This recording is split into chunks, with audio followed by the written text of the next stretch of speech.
Lorna Doone by R.D. Blackmore. Retold by David Penn. Read by Hugh Kermode. Chapter 1. The End of School Days. I am John Ridd, a farmer of the village of Orr in Somerset, and I have a story to tell you. It is about some things that happened to me in my younger days. On the 29th of November, 1673, when I was 12 years old, John Fry, a worker from our family's farm, came to collect me from my school at Tiverton. He rode his horse up to the gate, leading my own little horse behind him. He was 2 weeks early, so I knew something was wrong. "What are you doing here, John?" I asked him. "It's not the holidays yet." He would not look at me. "Oh, I know that, young Master Ridd, but your mother has saved the best apples and cooked some wonderful cakes, all for you." "And father? How is father?" I said. It was usually father who came to collect me, and it was strange that John Fry hadn't said anything about him. "Oh, he's very busy on the farm just now," he said. But John wasn't his usual self, and I knew this was a lie. When I had packed my bags and said goodbye to my friends, I got on my horse and we started the journey home. It was a long journey from Tiverton to Orr, and in places the road was very bad. John Fry still would not tell me why he had come to collect me, or answer my questions about father. He looked unhappy about something, but I tried to hope for the best, as boys always do. On the hill at the end of Dulverton town, we saw a big coach with 6 horses. In the front seat of the coach sat a foreign-looking woman, and next to her was a little dark-haired girl. I could see from the girl's soft skin that she was from a rich family, and I felt too shy to look at her more than once. She didn't look at me at all. Opposite them sat a very beautiful lady in fashionable clothes, and next to her was a little boy who was about 2 or 3 years old. The woman in the front, I thought, must be the servant of the family.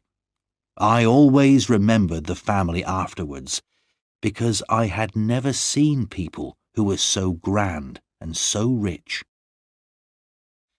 After Dulverton, the road got worse and worse, and soon we came into a very dangerous part of the country. This was Exmoor, a place of high, wild hills and deep valleys, and on Exmoor lived a family of robbers called the Doones. Everyone was afraid of them. They had robbed and murdered on Exmoor for many years and had grown very strong. Now it was getting dark, and a fog was coming down. It was just the kind of night when the Doones would be out, and we were coming near to the path that they always used. I wanted to ride fast and cross the Doone path as quickly as possible, but John Fry knew better. "Go slowly and quietly," he said, "if you want to see your home again."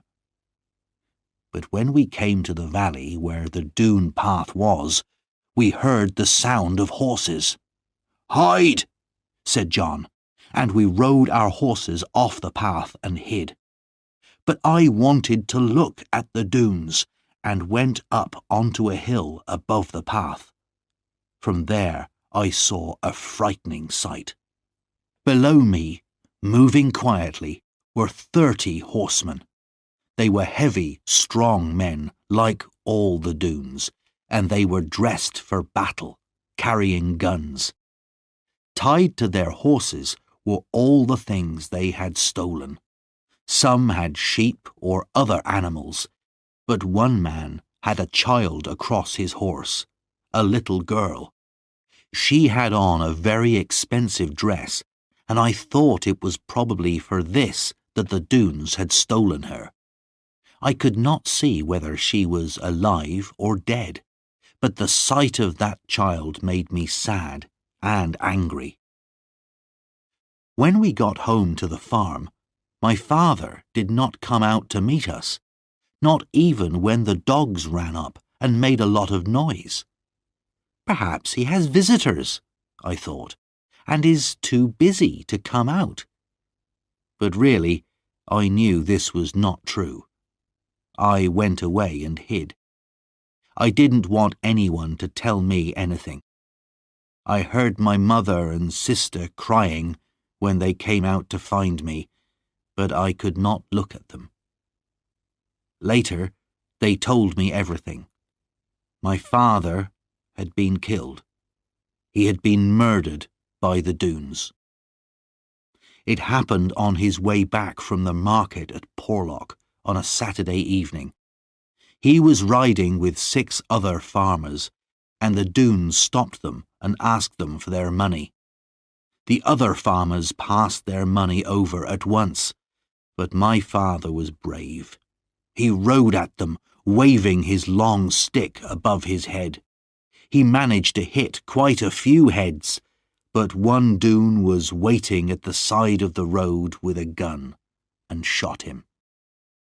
Although we knew it was the Doones who had killed my father, it was useless even to ask the local judges or law officers to do anything about it. They were afraid of the robbers too, or were even helping them. The Doones did almost anything they wanted on Exmoor. They were not local people. They came from the north of England, where their leader, Sir Ensor Doone, had been a rich man with a lot of land. But he argued with his cousin, the Earl of Lorna, who had even more land, and because of the trouble he caused, the king took away nearly everything that Sir Ensor owned. A proud, angry man, Sir Ensor refused to make peace with his cousin, and without his land and farms, he became very poor. Then he found that people who had once been happy to know him now turned away from him. After this, Sir Ensor lived his life outside the law. With his wife and family and a few servants, he looked all over the country for a place to live where no one would know him and he could start again. He chose Exmoor, where few people live, and found the perfect place to build a new home. This was the place we now call Doone Valley. It is a green valley far from any town, surrounded by steep, rocky mountains. At first, Sir Ensor lived peacefully, and the local people were friendly, even bringing him presents of food. But as his sons grew older, they did not want to work as farmers, and they began to take whatever they needed from the local farms and villages. They carried off farmers' daughters to be their wives and give them sons, and so, over the years, the Doone family became bigger and bigger. They began as robbers, but robbery had quickly led to violence and murder. The people of Exmoor were too afraid to fight back, because the Doones were big, strong men and excellent fighters, and now only soldiers could hope to break into their valley and defeat them. So there was no punishment for my father's murderer. We buried him quietly, and my mother was left without a husband, to manage our farm and take care of her 3 children. We were too young to be of much help to her yet. I was the oldest, then there was Annie, 2 years younger than me, then little Lizzie. For a while I wanted revenge. I was strong and growing stronger every day. But my mother always calmed me down when I talked of revenge. She did not want to lose me too, and I used to worry about what would happen to her and my sisters if I were killed. We tried to get on with our lives, but we missed my father terribly. Sometimes my mother and Annie would remember him and cry, and sometimes John Fry saw me with tears in my eyes, which I said was because of the cold wind. Lizzie, though she was the cleverest of us all, was too young to really understand what had happened. So the months passed. I learnt how to shoot with my father's gun, and I worked hard on the farm to help my mother.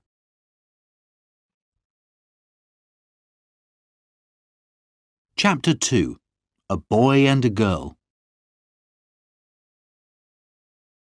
St. Valentine's Day, 1675, was the day that changed my life forever, though I did not know it then.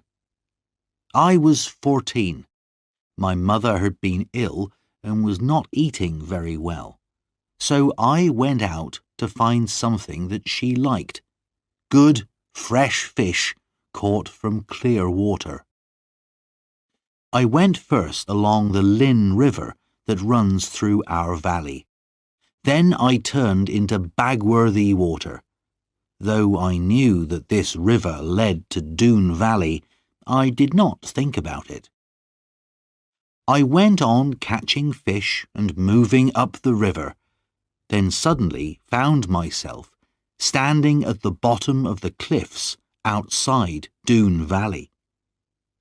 In front of me was a waterfall, a steep hill of smooth, fast-moving water. It was a wild, lonely place, surrounded by tall trees, and it was already getting late. I knew I should turn for home, but I also wanted very much to see what was at the top of that waterfall. It looked a dangerous climb, but if I did not climb it, I would always remember that I was too frightened to do it. So I climbed. The water beat against my legs, once knocking me down so that I nearly drowned, but I pulled myself up and went on. When I reached the top at last, my arms and legs were aching, and my feet were cut by the rocks. I fell in the grass, exhausted. When I opened my eyes, for a few seconds I didn't know where I was, but kneeling beside me, touching my face with a leaf, was a very young girl.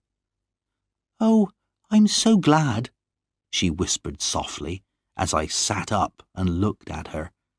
"Now you'll try to be better, won't you?"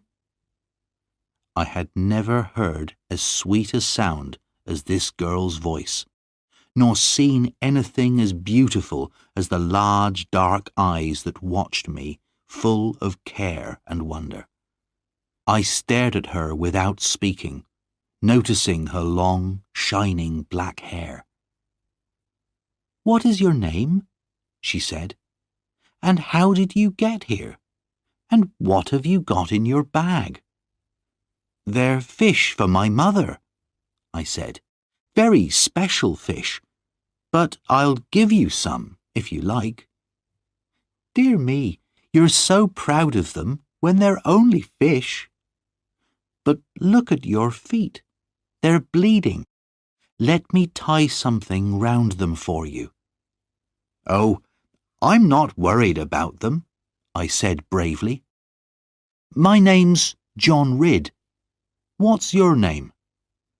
"Lorna Doone," she answered, in a soft voice, and looked down at the grass. She seemed afraid of her own name.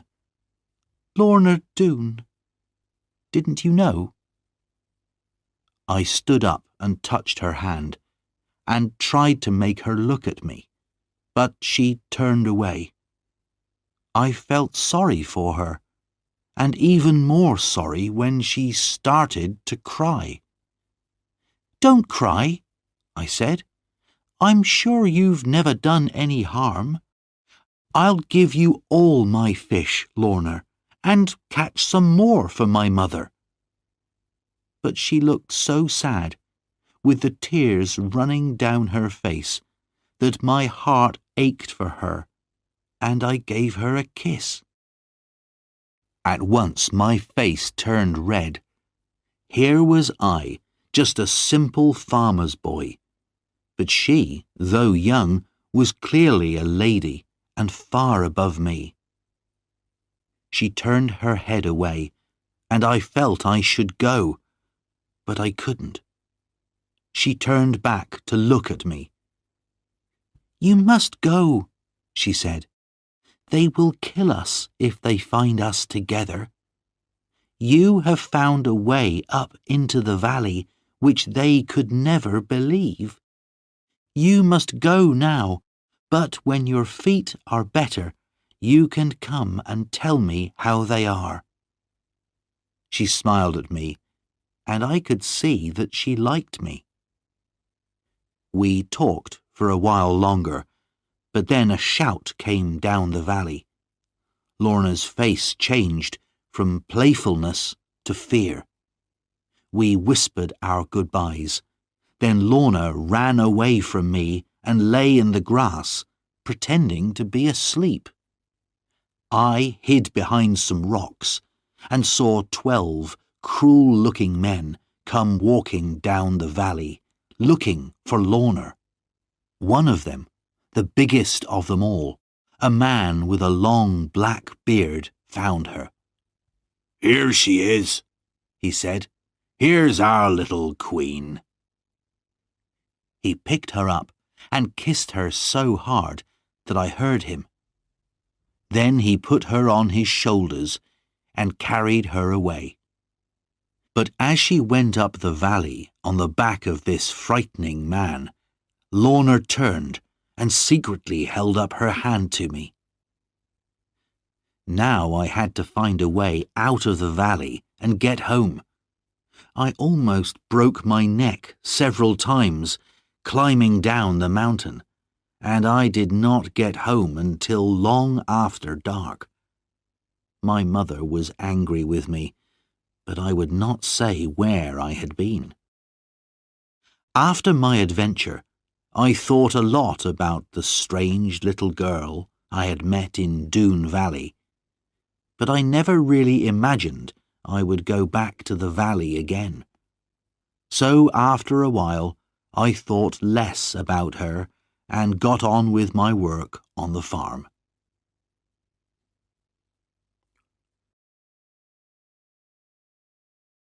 Chapter 3. Back to Doone Valley. The months and the years went by, and I grew very tall and strong, as my father had been. By the time I had finished growing, I was bigger than any man on Exmoor, and could pick up John Fry with one hand and hold him in the air until he begged me to put him down. My sister Annie grew more and more beautiful every year, with her wide blue eyes and soft brown hair. She was so kind and so gentle that everyone loved to be with her, and it is easy to understand why my mother's cousin, Tom Faggus, fell in love with her. Tom Faggus was someone that our family was both proud and ashamed of. For a time, he was one of the most famous robbers in England, and people still tell the stories of his adventures all over the country. He had been an honest farmer once, but a rich man had used the law to steal his farm, and after that Tom took his revenge on all rich men he met on the roads. Perhaps that was why he was so popular with the people, as he stole only from the rich, gave generously to the poor and the sick, and never hurt anyone in his life. While I was still a boy, he came to our farm one day, asking my mother for food and a bed for the night. At first, my mother told him to go away, fearing that we children would learn bad ways from him. But in the end, she agreed. "You may be a bad man in some ways," she said to him, "but there are far worse than you. So come and sit by the fire and eat whatever we can give you." Tom always had a smile and a good word for everybody, and was great fun to be with. All the time he was with us, I saw Annie looking at him very kindly, and over the years we had many more visits from him. As for Lizzie, I never thought anyone would fall in love with her. She was small and thin, and perhaps a little too clever. You never knew what she was going to say next.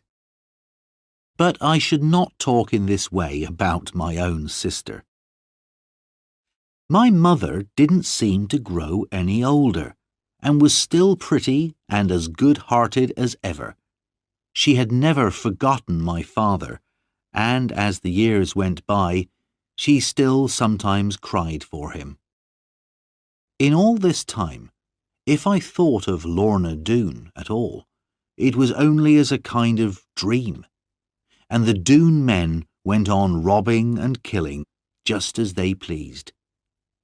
Then, one Christmas, when I was 21, my Uncle Ben was robbed by the Doones on his way across Exmoor. He had been coming to visit us, and when he didn't arrive, my mother sent me out to look for him. I found him on a high, lonely path, tied onto his horse, with his nose to its tail. He was very angry, and wanted revenge on the Doones. He asked me to show him where they lived, so that he could learn the best way to attack them when the time was right. So, a day or two later, I took him up into the mountains that looked down on the valley. I had not been back this way since I was 14, and on the way I thought of the girl I had met in this valley, of her lovely dark eyes, her sweet smile, her sadness, and her loneliness. At the top of a steep cliff, we looked down into the long green Doone valley. At either end was a narrow gap in the mountain walls. At the further end was the waterfall which I had climbed 7 years before, and at the other was what we called the Doone Gate. This was 2 rocky cliffs facing each other, with only a narrow path between them. It was like the gate of a castle, and it seemed impossible to break into the valley. But Uncle Ben saw a way. "Do you see how you could attack them?" he said. "If you put big guns along the cliffs on both sides and fired down into the valley, you could defeat the Doones in half an hour." But I was not listening to him.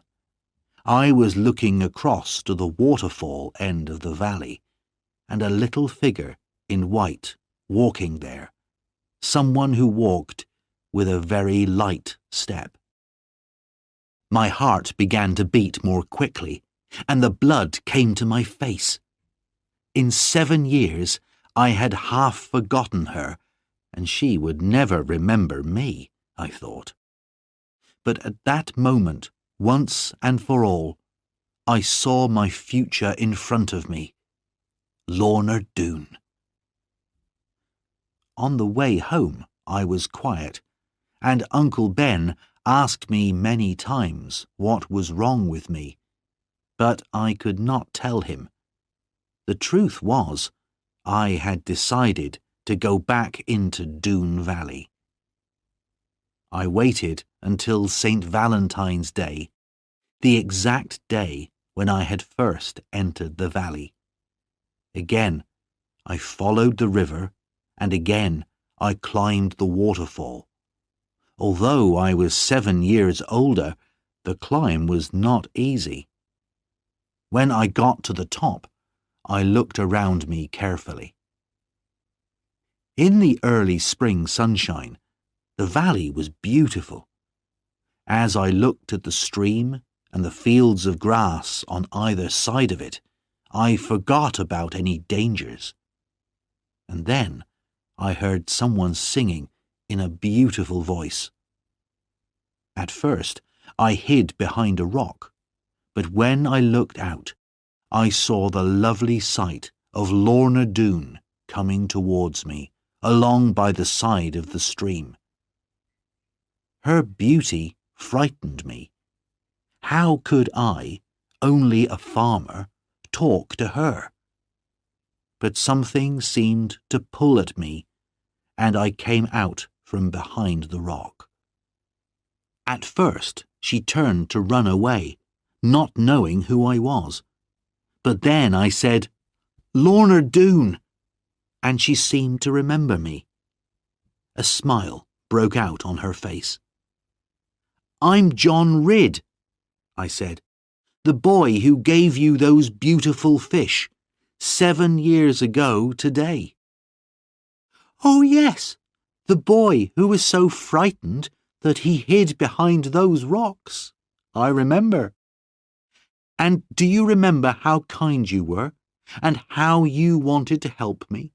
And then you went away, riding on a big man's shoulders, and pretending you had never seen me, but you looked back and waved at me?" "Oh yes, I remember everything, because it isn't often I see anybody, except, well, I just remember, that's all. But don't you remember, sir, how dangerous this place is?" But I couldn't answer her. She had kept her eyes on me all the time, large eyes of a softness and brightness and beauty that took my breath away. I felt love taking hold of me, a love too deep and too strong for words. How could I explain feelings that I did not really understand myself? She turned her eyes away from me. "I don't think you can possibly know, John Ridd, the dangers of this place, or what its people are like." I could see that she herself was very frightened. She was trembling, from fear that someone might see me while I was there and hurt me. To tell the truth, I also grew afraid, and thought I had better go and say no more until the next time I came. I touched her white hand softly. "Don't be afraid," I said.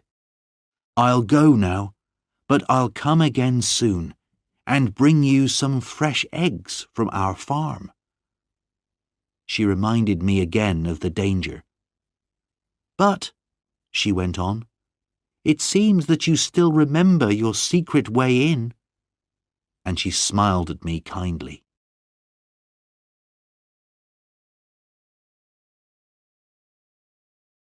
Chapter 4. Lorna's Story. I went home with my head in the clouds and my heart on fire with love. All that week I could not stop thinking about Lorna, and I did my work on the farm in a dream. Soon I went to see her again. This time, when she saw me, she came quickly towards me. "Mr. Ridd, are you mad?" she said. There are men on guard all round the valley. We must hide at once." She took my hand and led me to her secret place, which was a kind of room hidden in the rock of the mountain. It was a green, peaceful place, open to the sky above, but the only way into it was through a narrow entrance in a cave. I gave her the eggs I had brought her as a present, and at this she began to cry. "What have I done?" I asked. "It's nothing you've done," she said. "It's just a sadness that I feel when I see anything from the world outside. And you've been very kind, and I'm not used to kindness." I wanted to put my arms around her and kiss her, but I knew this would be wrong. So I sat and listened, and I think this made her like me more, because she began to tell me her life story.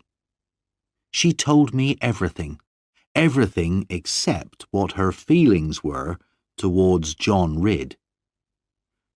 "Only 2 people ever listened to me or try to help me," she began. "One is my grandfather, Sir Ensor Doone, and the other is my uncle, a clever man whom they call the Counsellor. My grandfather is a very old and very hard man, except with me. He seems to know what is right and wrong, but not to want to think about it. And the Counsellor smiles a lot and talks about what is right and good, but he never does a good thing himself. My Aunt Sabina used to take care of me, and she taught me very carefully. She was a good person, honest and kind, and when she died, it was like losing a mother. Now there is only one woman I can talk to, Gwenny, my servant. She is my closest friend. I don't remember my father, but they say he was the eldest son of Sir Ensor Doone, and the bravest and best of them all. They say, because of that I am their queen. I dream of a world outside this one, Mr. Ridd, a world of peace. This valley is green and beautiful, but all around me is violence and robbery and stupid behaviour. I can't come down to their level. I can't forget myself and live like them. And strange questions come to me that they can never answer. When I try to think about the past, about my early childhood, I can't remember anything. I want to know what I am and why I am in this place. I suppose you think that's strange. Perhaps people who are happy and at peace don't need to ask questions like those. Here, Lorna began to cry again. I could think of nothing to say, but I dried her eyes for her. "Mr. Ridd, I am ashamed and angry at myself for talking so much like this. But you, who have a mother who loves you, and sisters, and a quiet home, can't tell how lonely it is to live as I do. I have this secret place to come to because I begged them for it. Only grandfather and the Counsellor come here, and sometimes Carver, the Counsellor's son. No one in the valley is as strong or brave as him, but he is not like his father. He is rough and violent, always quick to be angry, and will listen to no opinion except his own. There is talk of him wanting to marry me, but I would rather die than marry Carver Doone. Now you see how unhappy I am here. I would escape and go anywhere, but I know it would hurt my grandfather." This was too much for Lorna, and she couldn't tell me any more. She broke down and cried. I talked to her gently and kindly until she began to worry again about the danger I was in.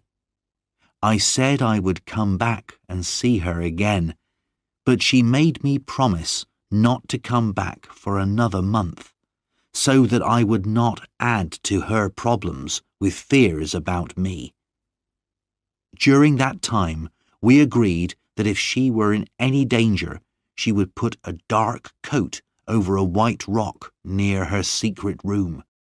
I would be able to see this from a hill above the valley, and then I would come.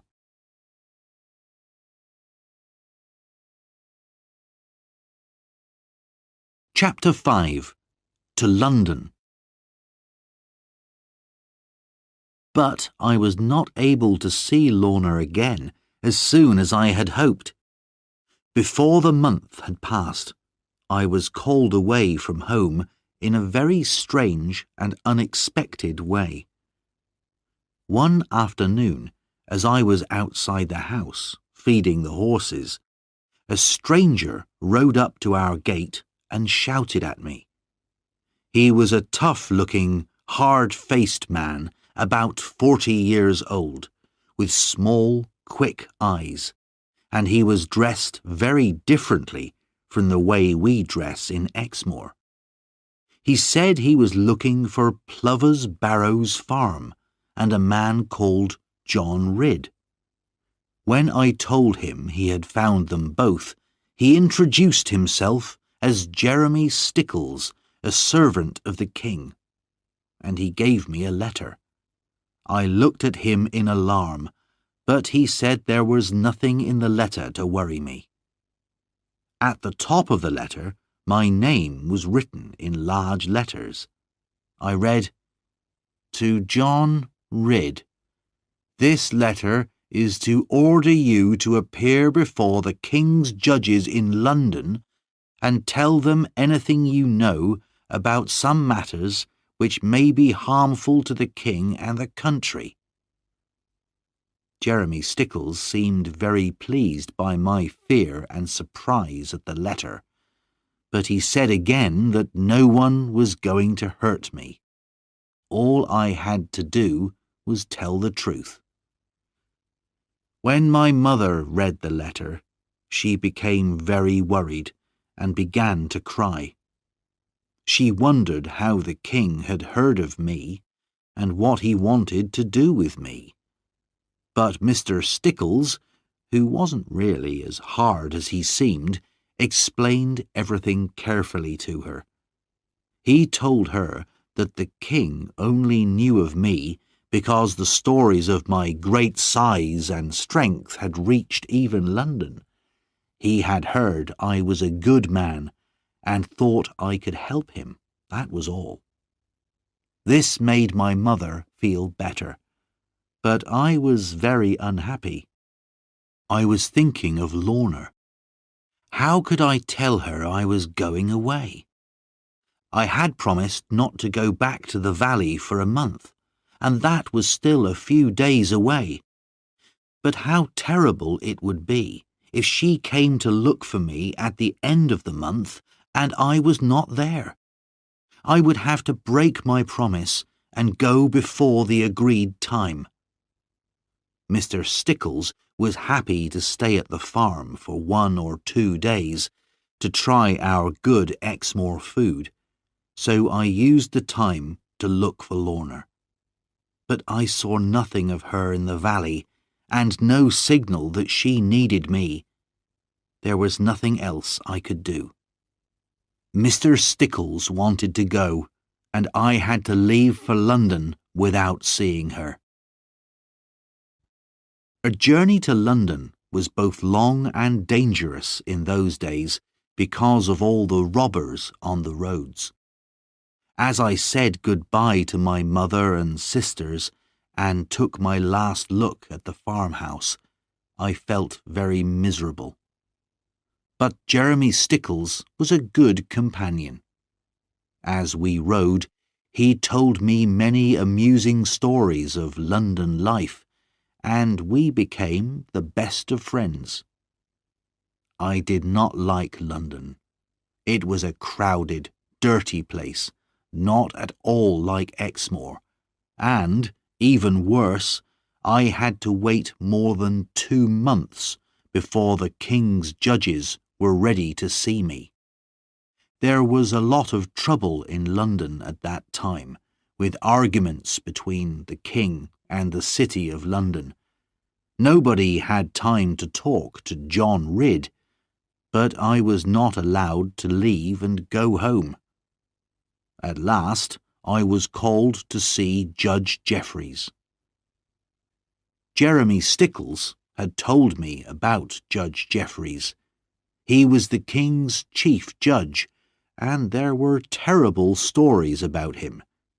He became very angry if anyone argued with him, and he had sent many of the king's enemies to their deaths. In the room I walked into, there were 3 men sitting on high seats, and they were dressed in very rich clothes. In front of each of them was a desk with pen and paper. The man in the middle seemed to be the most important. He was a big, heavy man with a square chin and a kind of fire in his eyes. He was a man that almost anyone would be afraid of. This was certainly Judge Jeffreys. He gave me a terrible stare and asked me who I was and where I came from. When I had told him, he said, "Well done, John Ridd. You have answered me without fear. I remember this matter now. I will ask you some questions." He looked at me more closely. "In Exmoor," he said, "there is a family of robbers. Is that true?" I told him it was. "And why isn't your local judge doing anything about them?" "I suppose he's afraid, my lord. The robbers are very strong, and their valley is hard to attack." "But they must still answer to the law," Judge Jeffreys said. "What's the name of these people, and how many of them are there?" "They are the Doones, and we think there are about 40 men in the valley." "I will do something about these thieves," he said. "Perhaps I will come down to the west myself." But then he stared hard at me again and asked, "Is there any sign in Exmoor of any dislike of the king?" "No, my lord. We don't know much about him." "That's a good answer," he laughed. "But the king knows he has enemies in the country. I see you know nothing about them, though. You're a good man, John Ridd. Keep out of trouble. Keep away from the king's enemies, and from the Doones as well, and you will be safe. I was going to use you as a spy, but I see you're too honest. I will send someone else, but never tell anyone what I've said to you." Here he stared at me very angrily, but when he saw he had frightened me enough, he smiled again. "Now go home, John. I will remember you, and I don't think you will forget me." I had no money left to hire a horse for the journey back to Exmoor, so I had to walk the whole way. It took me 7 days, and I was very glad to get home again.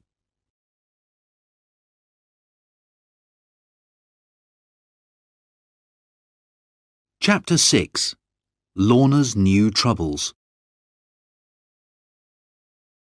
When I arrived at the farm, Mother held me tightly and cried for half an hour. I gave everyone all the presents I had bought for them in London, but of course What I wanted to do most of all was find Lorna and see how she was. I wanted to tell Mother all about her, but the thought of my father's murder by the Doones stopped me. There was little chance that Lorna would love me, so why should I worry my mother about it? As soon as I could, I went to Doone Valley. But there, I could not believe my bad luck. When I looked from the cliff top, I saw Lorna's sign, her coat on a white rock. She had needed me, and now perhaps I was too late to help her. I climbed round the outer cliffs to the waterfall, and was soon looking down towards the green fields of the valley. I stood and waited, not caring now if anyone saw me. And then, at last, a little figure came towards me. I could see she was frightened, so I went towards her slowly. "Miss Lorna, I saw your sign on the white rock, that you needed me." "Oh yes, but that was a long time ago. 2 months or more, sir." And she looked away.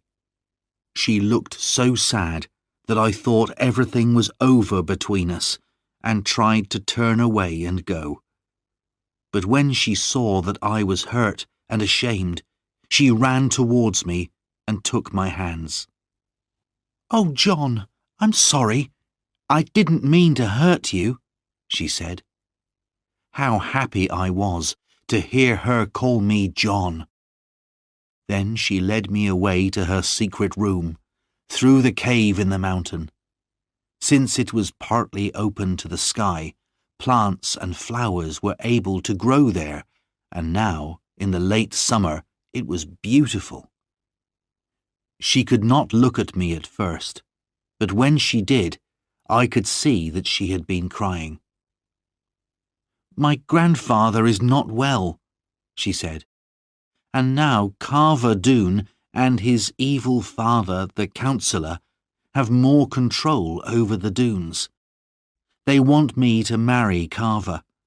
Not immediately, I am only 17, but they want me to give my promise in front of my grandfather that I will marry Carver.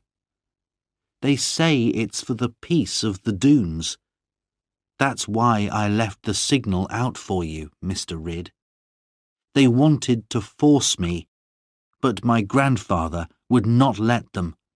They won't do it, at least while grandfather is alive. But they're watching me and following me, and I can't go where I want any more. Gwenny is helping me. If she wasn't, I couldn't even be here talking to you. But perhaps even you don't care about me anymore." Her eyes filled with tears, and I quickly explained about my journey to London. I told her how much I had missed her, and how I had worried about her all this time. Then I showed her the present I had brought her from London, a ring with blue and white stones. At first, she cried even more, and then came and sat so close to me that I began to tremble. Then I picked up her hand, and while I was pretending to look at its beauty and softness, put the ring on her finger. "Oh, Mr. Ridd," she said, her face going red. "I thought you were much too honest and simple ever to do something like this. No wonder you are good at catching fish. But no, John, you have not caught me yet, not completely, though I like you very much. And if you will only keep away, out of danger, I will like you even more."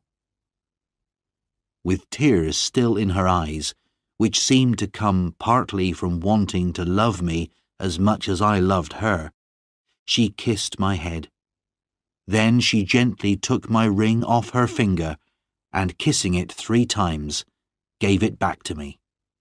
"John, I cannot take it now," she said. "It would not be right.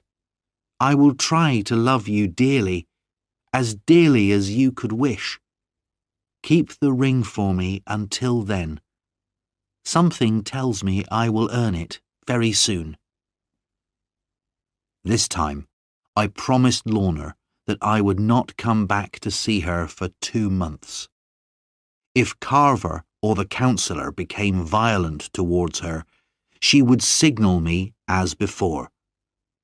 2 months was a long time to wait, but because of what she had said to me, I was happy. Very soon after that, I told my sister Annie about Lorna. I knew she would keep my secret, and it was good to be able to talk to her about my troubles. Then she gave me a surprise. Tom Faggus had asked her to marry him, and she had agreed. But although Mother liked Tom, we both knew she would not like her daughter to marry him. And how would she feel about me wanting to marry Lorna Doone? We promised to help each other if we could. On the very first day after the agreed 2 months, I went to find Lorna. But this time, when I got to the top of the waterfall, she was not there. I waited for hours, but she didn't come. Then I saw something that made me afraid for her. While I was hiding behind a tree, a big man appeared, walking lazily down the valley. He wore a wide hat, a dark jacket, and tall boots, and he carried a gun over his shoulder. As he came closer, I could see his face clearly, and there was something in it that turned me cold with a kind of horror. It was a face that never smiled, and in his eyes was only cruelty. I did not doubt that this was Carver Doone. And this was the man, I thought angrily, who planned to marry Lorna. He had no idea I was there, but I almost hoped he would discover me. If we could fight hand to hand, a fight between us would be fair, as he was the only man I knew who was near my size. But I knew it would be a mistake to fight Carver. Whether I won or lost, the Doones would learn about me, and I would never see Lorna again. When by the evening Lorna had still not appeared, I went home. I went back to the valley every day for 2 weeks, but never saw Lorna. I saw Carver Doone again, though, walking with his gun round the top of the valley, and that worried me. I was sure that Lorna was in danger. I would go into Doone Valley and find her. This time, I decided to go by the Doone Gate. It was a dangerous route, but I knew it would be useful to know how the Doones defended the main entrance to their valley. At night, the Doone Gate, with its tall black cliffs and sharp rocks, was a frightening place. There were no guards outside, and very quietly and carefully I entered the narrow, dark path between the cliffs. Soon I saw a light shining round a corner of the cliff, and, staying close to the rock wall, I stepped carefully up to the corner and looked round it. 2 guards were sitting by the light, with their guns on the ground beside them. Here the cliffs widened out into broken, rocky ground, with deep shadows between the rocks. The guards were clearly not expecting an attack, and were drinking and talking. I stood and watched, and while I was wondering what to do, they began to argue, and then to fight. This gave me my chance. I went slowly along the cliff wall, and then moved quickly into the shadows of the open rocky ground. The guards were so busy with their fight that they did not see or hear me, and I was soon past them and going down the hillside into Doone Valley. Lorna had told me that her grandfather's house was the first one after the gate. So, carefully and quietly, I went towards it and stood below one of the windows. I could not shout or call out because there were other guards around the small village. But luck was with me that night. Lorna came to the window, opened it, and looked out up at the night sky. I whispered her name. She jumped in alarm, but then looked down and saw who I was. "John," she said. "Oh, John, you must be mad." "I was going mad because I didn't know what had happened to you, but you knew I would come." "I hoped you would, but do you see, they have put these bars across my window." She put her hand out through them, and I took it and kissed it, and then held both her hands in mine. "Oh, John, you'll make me cry," she said, though I could see she had already been crying. "We can never be together. Why should I make you unhappy? Try to forget me." "Never," I said. "If we want to belong to one another, Lorna, no one can stop us. Only God, if he wishes it. Now, tell me, why have you been kept in prison here?" "My grandfather is very ill now. I am afraid he won't live long. The councillor and his son are the masters of the valley. They want me here, where they can see me, so that I can't escape from Carver. And Gwenny is not allowed to move about now, so I couldn't send you a message or signal you. You must watch this house day and night, John, if you wish to save me. There is nothing they wouldn't do if my poor grandfather— Oh, I can't think only of myself when I should think of him." "How can I leave you even one more night here, Lorna?" I said. "You must, John," she said. "You're so brave, but I love you too much to let you stay any longer. Yes, it's true, but I cannot leave my grandfather while he is dying. So if you love me, John, you must go." "I'll go for now, but when I hear that your grandfather has died, I will come and get you out of here. If I promise to take you safely away, will you come with me?" "Yes," she said. "Of course I will."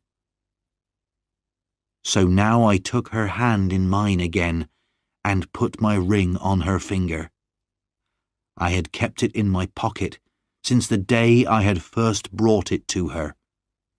This time she kept it, though she cried and held my hand tightly.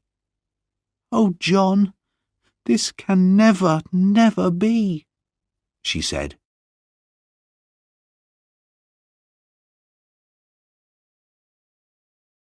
Chapter 7. Lorna leaves the valley. I left Doone Valley by my own secret route and went home to make plans for bringing Lorna to the farm. It was time to tell Mother all about Lorna and the danger she was in. At first, Mother was very angry and unhappy at my news. She talked wildly about going away and leaving the farm, but after a time, she began to calm down. "When you see her, Mother," I said, "I'm sure you will love her like a daughter, and I know she will love you with all her heart. She is so good and gentle." Mother was too kind-hearted to be angry for long. She cried a little more, then smiled and said, "Well, God knows what is good for us. You must bring her here, John, and I will teach her how to be a farmer's wife." Lorna and I had agreed a new signal. There was a tall tree near her grandfather's house, which I could see from the cliff top above the valley.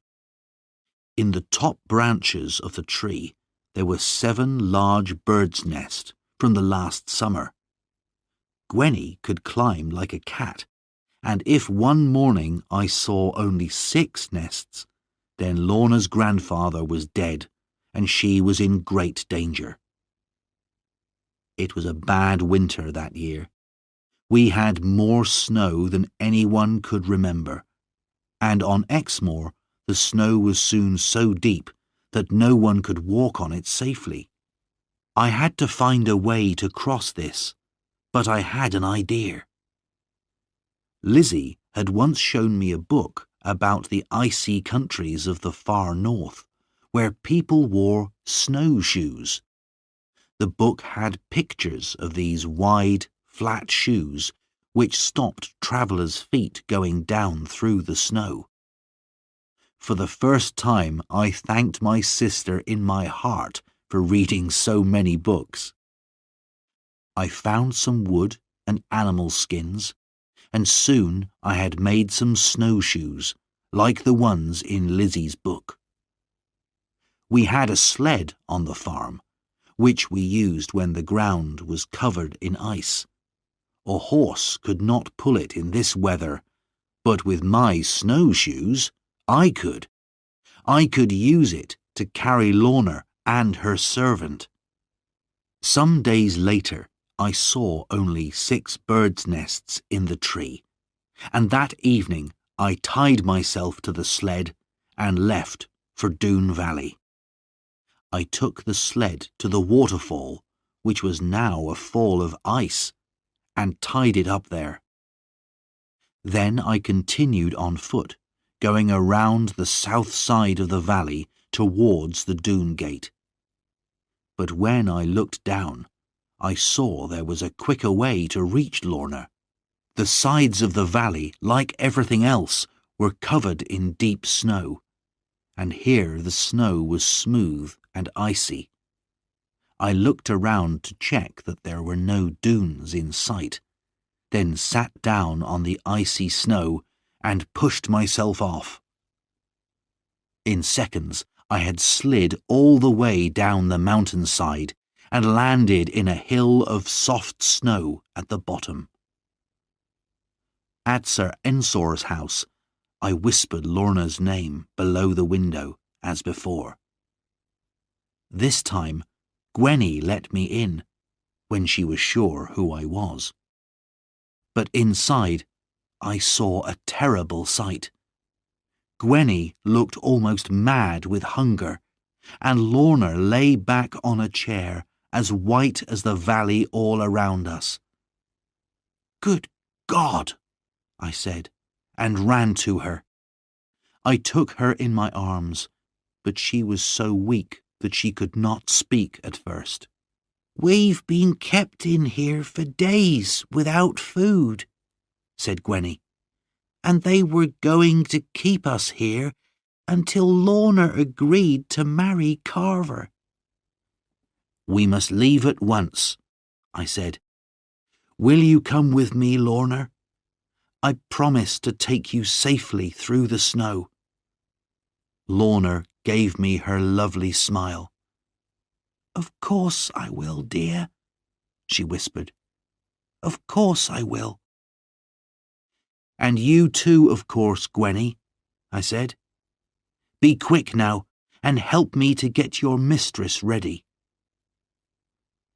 From outside, I had heard the sounds of singing. There were usually guards around the house, Gwenny told me, but tonight the Doones were drinking and dancing to welcome Carver as their new leader. This would give us our chance. With all this happening, the robbers would never notice us leaving. We were soon ready. I picked up my beautiful Lorna and carried her through the snow and the darkness to the other end of the valley. Gwenny was able to follow us, putting her feet in the places where my snowshoes had been. I made Lorna comfortable in the sled, with her little servant beside her, and I told her to hold on to Lorna tightly. The waterfall was now a path of ice, very steep and dangerous, but I was able to take the sled down it, using my stick and all my strength to stop it going too fast on the ice. When we were down the waterfall, I tied myself to the sled and began to pull. It was hard work for me, but the best work I had ever done in my life. There was no time to lose with Lorna so weak from hunger and cold, so I pulled fast, and an hour later we were home. My mother and sisters came to the door and helped me to carry Lorna in. We put her in a chair by the fire and gave her some soup. Then she slept while I watched over her. After a time, she began to wake up. She put her trembling hands into mine and looked at me with so much love in her eyes that I could not find the words to speak to her. We sat like this for several minutes, and then we heard a little sound behind us. It was Mother, crying with happiness to see us so loving. At this, Lorna got up and went to her. She knelt beside Mother's chair and looked up into her face. Mother put her hand on Lorna's hair. "My sweet child," she said softly. A few days later, when Lorna and I were sitting together by the fire, she said to me, "John, you gave me a beautiful ring, and now I want to give you something. It is only a very poor old thing, but it's all I have.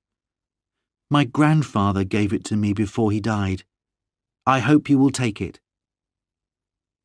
Then she put on my finger the strangest ring I had ever seen. It was very old, and there was a picture on it. It was hard to see what the picture was, but it looked almost like a cat in a tree. "I shall wear it, my love," I said, "until the day I die."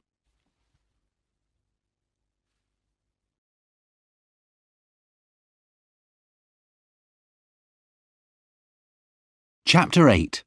The Attack.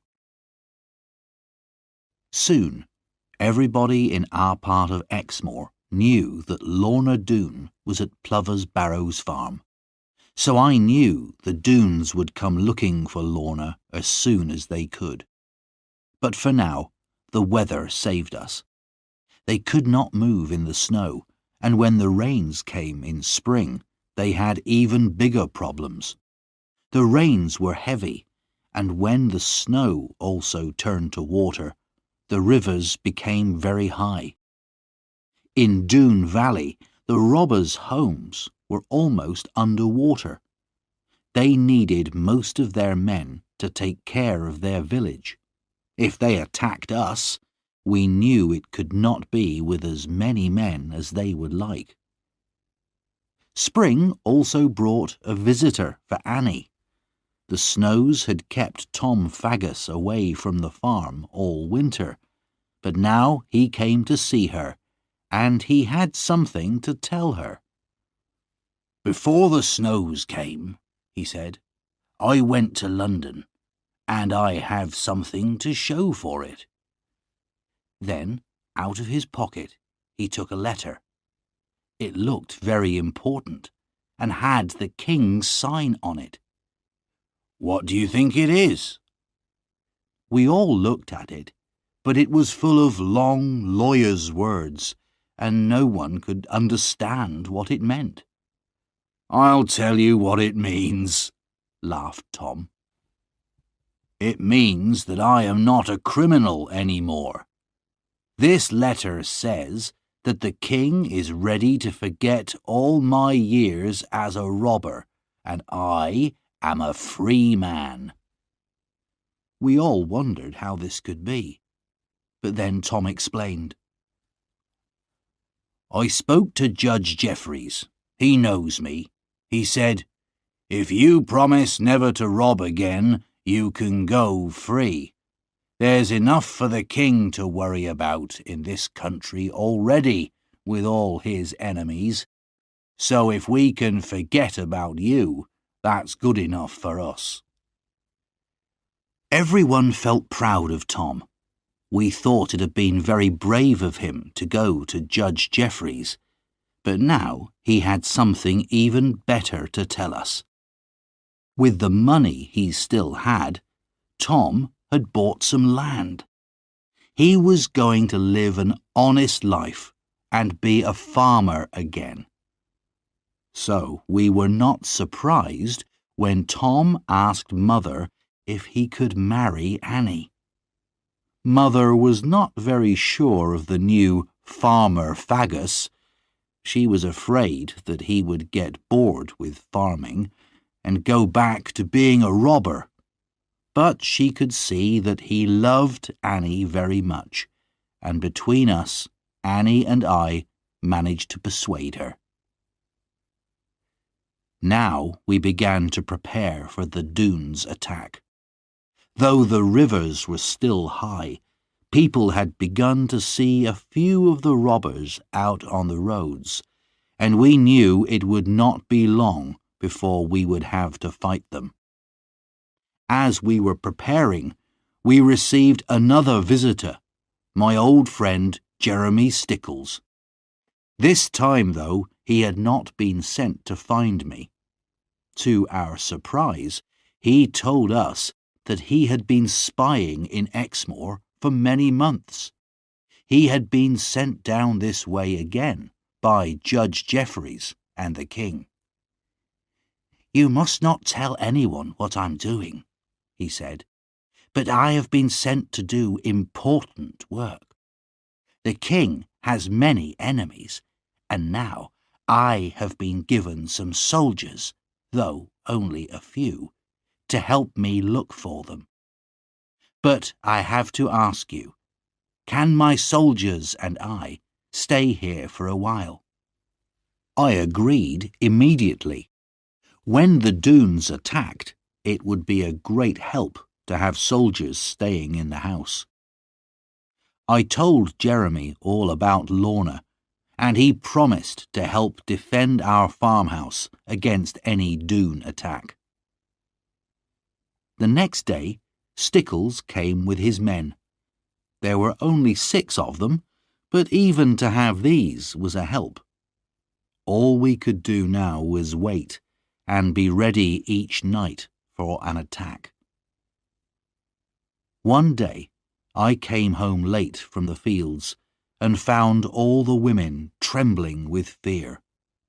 Lorna had seen Carver Doone. She had gone out in the evening to look at some flowers by our stream. There were thick bushes on the other side, and when Lorna looked up, she saw 2 cruel black eyes staring at her. She was too frightened to move. Carver could not cross the stream because the water was too high. But he lifted his gun and fired at the ground by Lorna's feet. "Unless you come back tomorrow," he said, "and tell me how to destroy that farmer Ridd, who will soon be a dead man because of you, this will be the place of your death." Lorna told us this, trembling. We knew that Carver would not wait until tomorrow, and we got ready for an attack that night. When the Doones attacked a farm, they always started fires in the hayricks first, to frighten everyone and show what they could do. So, when darkness came, I went with my best gun and a heavy stick to one of the hayricks and waited beside it. I had made sure that Lorna stayed in the house, but little Gwenny climbed a tree near the river. From there, she could see up the river to the only place where it was possible to cross. Soon the moon came up, and before very long, Gwenny came running towards me. "10 of them, coming across the river," she said. "They'll be here in a minute." "Go into the house and tell Mr. Stickles and his men. I'll stay here and watch," I said. The robbers broke down our gate and rode towards the house. I could see the soldiers hiding in the shadows, waiting for the order to fire, but the Doones then turned towards the hayricks. "Kill every man and every child, and burn the farm," came the deep voice of Carver Doone. "Start over there." He was pointing to the hayrick where I was, though he could not see me. "But remember, Lorna is mine, and I will kill any man who touches her." As Carver spoke, I pointed my gun at him. But, will you believe me, I didn't shoot. I had never killed a man, nor even badly hurt one. I did not think it was an easy thing to do. Now I can say that I wish I had killed him. But I put my gun down and picked up my stick, a more honest weapon than a gun, I thought. 2 young Doones came towards me with burning sticks. The first put his stick to the hayrick I was standing near, and it started to burn. I hit him on the arm and heard his bone break as he fell over with a shout of pain. The other man ran to see what had happened, and I took his fire stick and broke it. Then he jumped at me, but I caught him, broke his arm, and threw him on top of his friend. I could still see Carver and wanted to jump at him, but I knew he would simply shoot me. While I was thinking about it, there came a loud noise and 6 tongues of flame from near the farmhouse. Stickles had ordered his men to fire at the Doones as they came towards the house. 2 fell, and the others ran back. They had something to think about now. No one had ever fought the Doones as we were doing that night. Now my moment had come. I came out from my place near the burning rick. I knew Carver Doone by his size, even in the shadowy moonlight, and I took hold of him by the beard. "Do you call yourself a man?" I said. For a second, he was too surprised to do anything. No one had ever looked at him the way I did now. He lifted his gun, but I was too quick for him and knocked it out of his hand. "Now, Carver Doone, take warning," I said. "You think you are so much better than everyone else, but you are no more than an evil robber.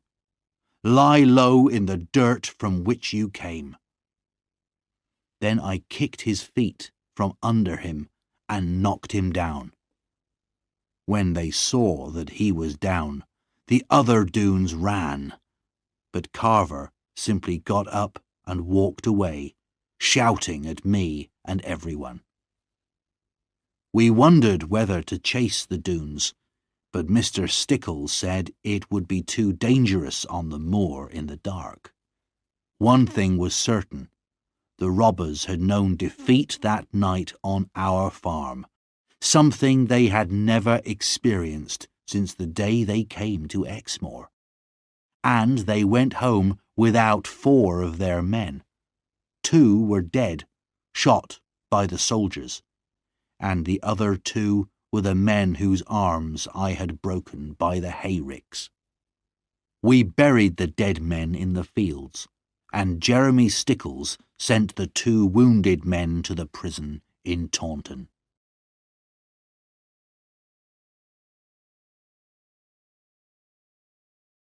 Chapter 9. Lorna's True Story. The Doones' attack had been defeated. We knew that they would come again as soon as they could, in larger numbers, but for now, Jeremy Stickles gave me something else to think about.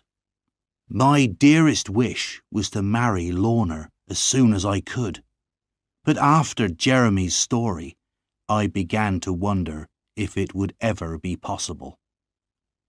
A few days after our battle with the Doones, Jeremy said he had something to say to me. John, I didn't think the time was right to tell you this before, but now you must hear what I have to say. As you know, I've been riding around Exmoor for many months, looking for information that might be useful to the king. I remembered all that you told me about Lorna, and I think I have discovered something about her. It may not be easy for you to hear, John. Are you ready? I will do my best, I said. So he began his story. 6 or 7 months ago, before the snows began, I stopped at an inn on my way from Dulverton to watch it. The inn was all by itself, right by the sea, and was very quiet.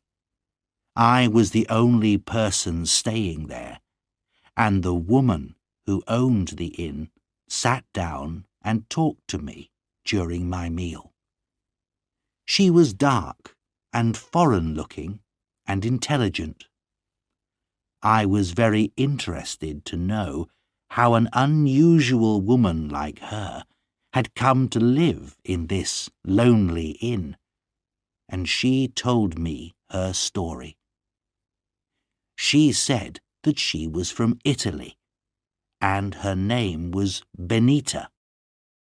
Many years ago, while she was working in Rome, she had met an English family. They were travelling in Italy because they'd had a terrible argument in England with another family. Benita did not know much about the argument, except that it had been about land. Benita liked this English family. They were very rich, but they were also kind. So when they asked her to travel with them and take care of their children, she agreed. She loved the children, a little girl and boy, so she was very happy in her work. At first, everything went well. Together, Benita and the family travelled up through northern Italy and into France. But on the French side of the Pyrenees, the husband of the family had a riding accident and was killed. His wife was deeply unhappy and would not move from the place where he had died for many months. But finally, she decided to go home to England and try to start life again. Benita stayed with her, and they took a ship to the Devon coast. They stayed at Exeter and then left in a coach for Watchet in the north of Somerset. The lady had a house there where she planned to live.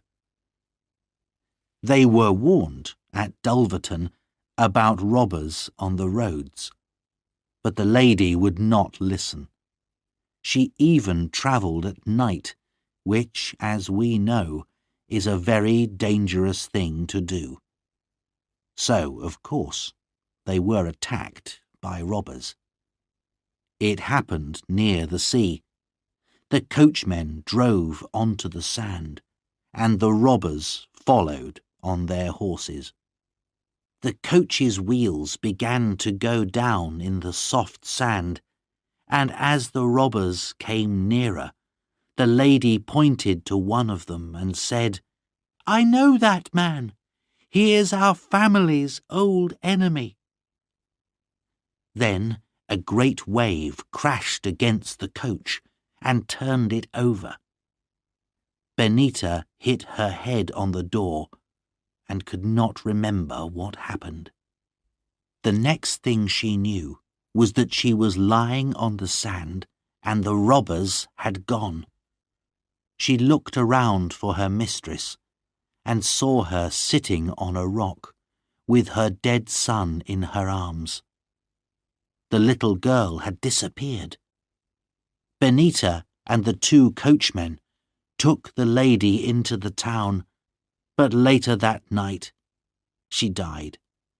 "This is a sad story," said Jeremy. "Give me a drink, boy." I saw that there were tears in the brave man's eyes. "What was the lady's name?" I asked. "And what happened to the little girl? And why did Benita stay there?" "I will answer the last question first," said Jeremy. "That's the easiest. Benita stayed in that place because the Doones, if that's who they were, stole everything from the coach, and she had no money. She could not go back to Italy. She married a man who lived near the place because he was kind and could give her a home. But the little girl, Jeremy, what happened to her?" "John, can't you see it? You are more likely to know than anyone in the world. As certain as I sit here, that little girl is Lorna Doone." The truth was, I had guessed this almost from the beginning of Jeremy's story, but it was almost too painful to believe, and I wanted Jeremy to say it. When he described the coach leaving Dulverton, the picture was very clear to me, because I remembered that coach, with the foreign-looking woman, the beautiful lady, the little boy, and the young, dark-haired girl. I had seen them on the day John Fry came to collect me from school, on the day I learnt my father had died. I also remembered the frightening sight I saw later that night, of the Doones riding with the things they had stolen, and the one with a little girl across his horse in front of him. I also remembered my anger. Now I saw how the very same day had been the blackest and unhappiest of both my and Lorna's childhood days, and how from the very start our lives had been joined together. But there was still one question to answer. "What was the family's name?" I said. "The father was Lord Dougal. He came from a very grand family. But there is more to this. Look at your ring, John, the one that Lorna gave you. Look at that strange sign of a cat in a tree. I saw that same sign above the inn door. That is the sign of the House of Lorne. It is the family that Lorna's mother came from. John, your Lorna belongs to one of the richest and most famous families in England."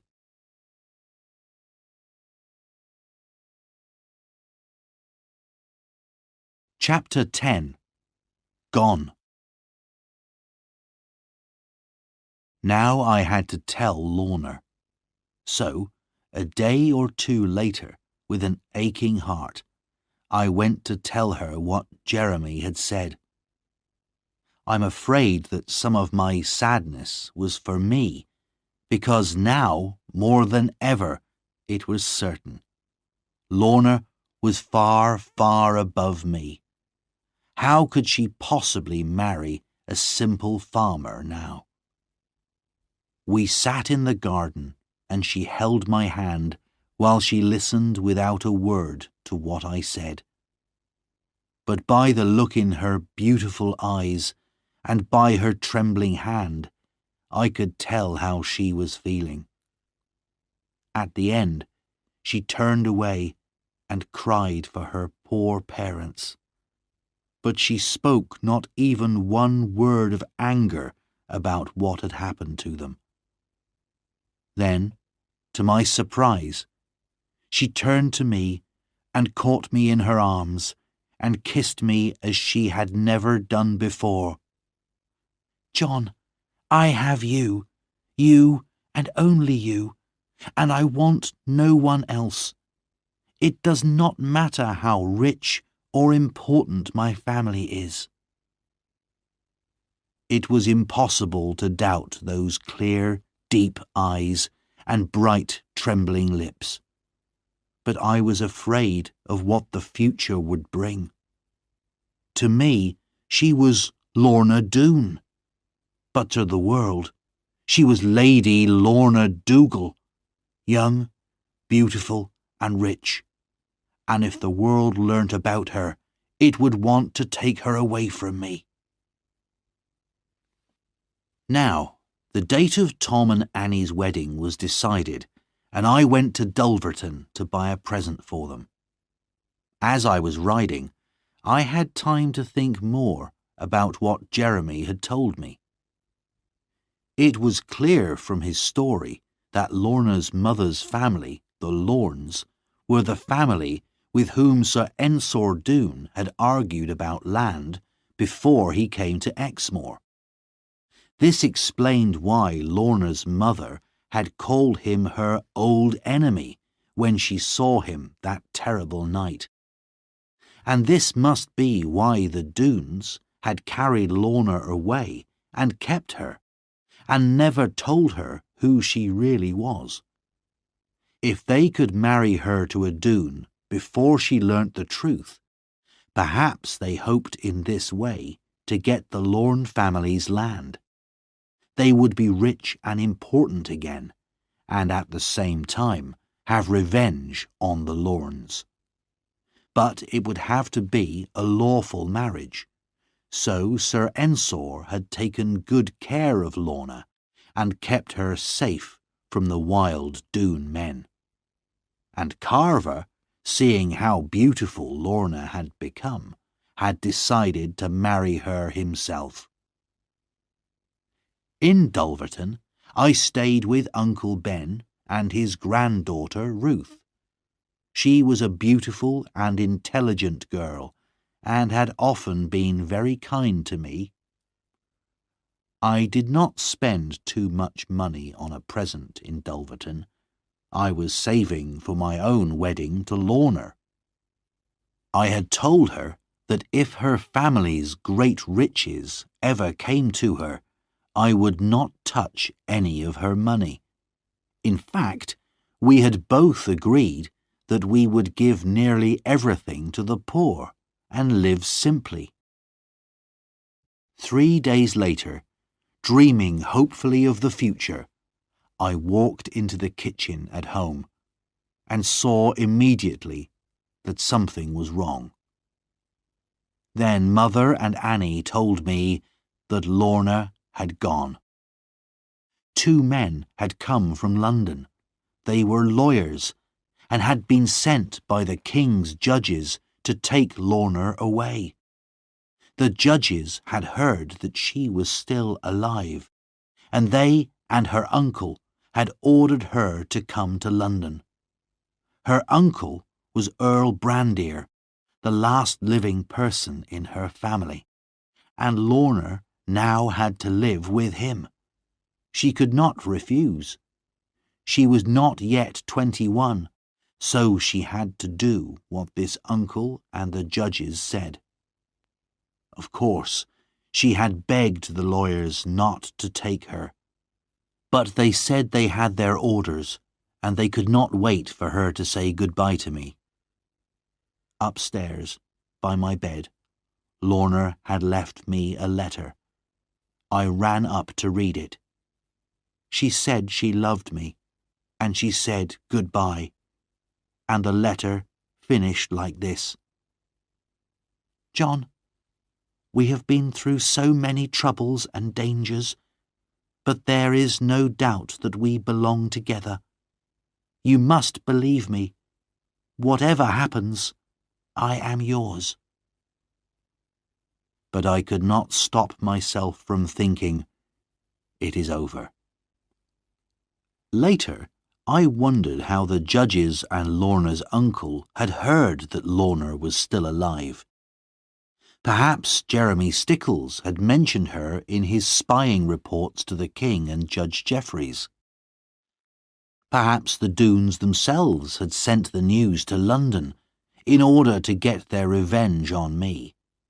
The daughter of so famous a family would not be allowed to marry a simple farmer and live quietly in Devon. Jeremy was away on one of his spying trips now, so I could not ask him about it. But anyway, there was nothing he could do. The weeks and months passed, and life on the farm seemed lonely and empty. After Annie married Tom and went to live with him, I felt even more alone. Sometimes I used to go over and see her in her new home, but it was not the same as having her by my side, the friend and companion from my childhood days.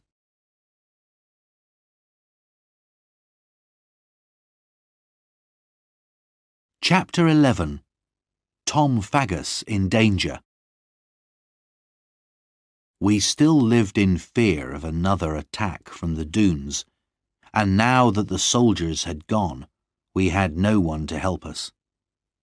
The main reason for their first attack, Lorna, was gone, but I was sure that Carver now hated me with all his heart and would destroy us all if he could.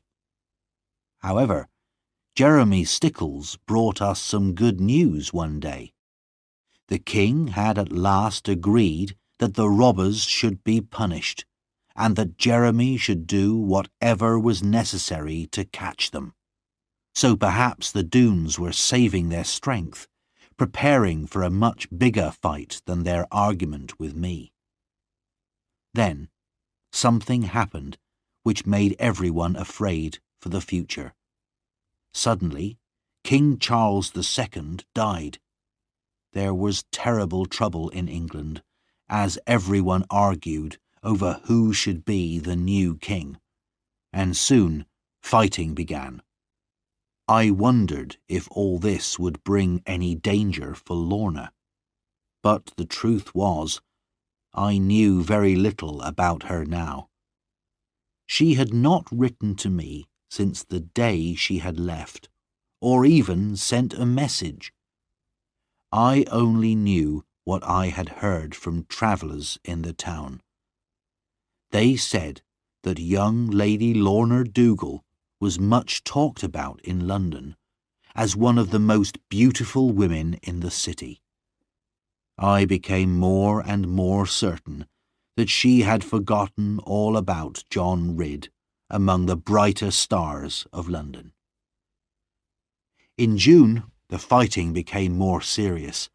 There was now a new king, James, the son of Charles II.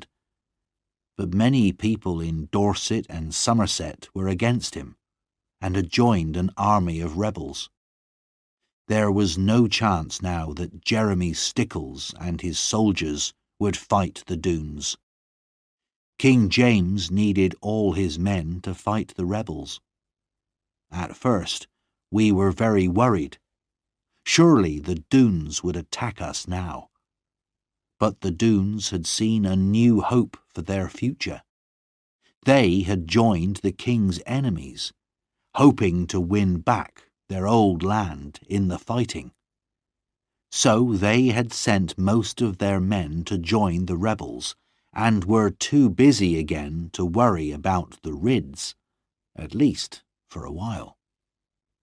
As for me, I had decided that this battle between the king and his enemies was not my fight. Most people in the towns and villages around Or were on the king's side, and we gave no help to his enemies, but sensible people stayed at home. Too many men would die in the fighting anyway, without our joining them. However, I did get involved in the troubles, because one rainy day, Annie came to see us with some bad news. She ran into the kitchen, her face wet with tears. "Oh, John," she cried, "you must help me." "Whatever is the matter, Annie dear?" I said. "It's Tom," Annie cried. "He's gone to join the rebels, and you must go after him and bring him back." We had been afraid of this. Tom could not forget the excitement of his old life and had become bored with farming. Mother was very unhappy and did not want me to go, but I had to help my unhappy sister. And although I knew it would be dangerous, I was quite glad of the chance of adventure. Perhaps, who knows, I would learn some news of Lorna on my travels. So I promised to fetch Annie's husband home. And early the next morning, I rode away on our fastest horse. I went from town to town, asking for news of the fighting, but it was 4 days before I finally found the two armies at Bridgewater. There had been a great battle the night before, which the rebels had lost, and many of them now lay dead or dying on the battlefield. I shall never forget that terrible sight. I thought Tom must be dead, and I walked all over the battlefield, looking for his body. Several times I stopped in my search to give some poor dying man a last drink from my water bottle. After a time, I found myself near an old farm building, and I suddenly saw that the riderless horse standing in the doorway was without doubt Tom Faggus's horse. I hurried into the building and found Tom lying on the ground, badly wounded. He could still speak, but only in a whisper because of the pain. "Put me on my horse, John," he said, "and she'll take me home. No one can catch her. She's the fastest horse alive. It's my best chance of escaping." He was right. The king's soldiers were still riding around the battlefield, looking for rebels to kill.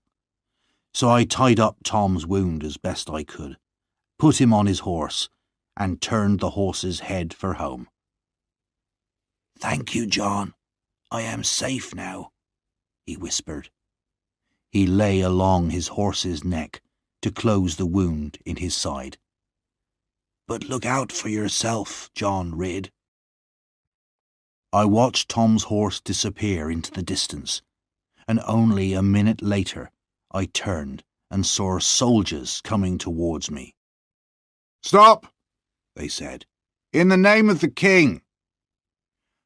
"I'm not a rebel," I said. "I am on the king's side, and—" But they would not listen to me. "You are an enemy of the king," they said, "and the punishment is death."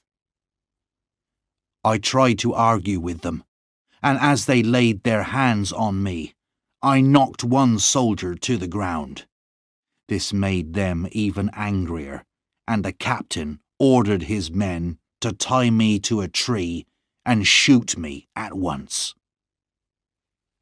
There was nothing I could do against 20 men, so I closed my eyes and tried to think about Lorna and my mother. The captain gave the order to fire, but at the same moment I heard a horse coming towards us and another voice shouting, "Stop!" It was Jeremy Stickles. He rode his horse between me and the guns and started to argue with the captain. His voice was the sweetest sound I had heard for a long time.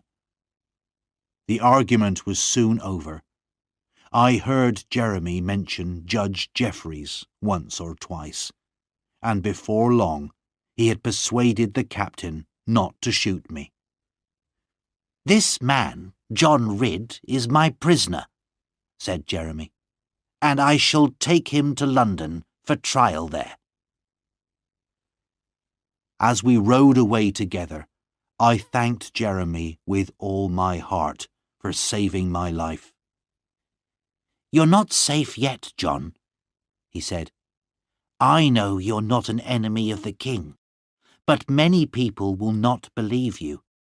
If you want to stay a free man and keep your farm and land, there's only one thing you can do. You must come to London with me and tell your story to Judge Jeffreys."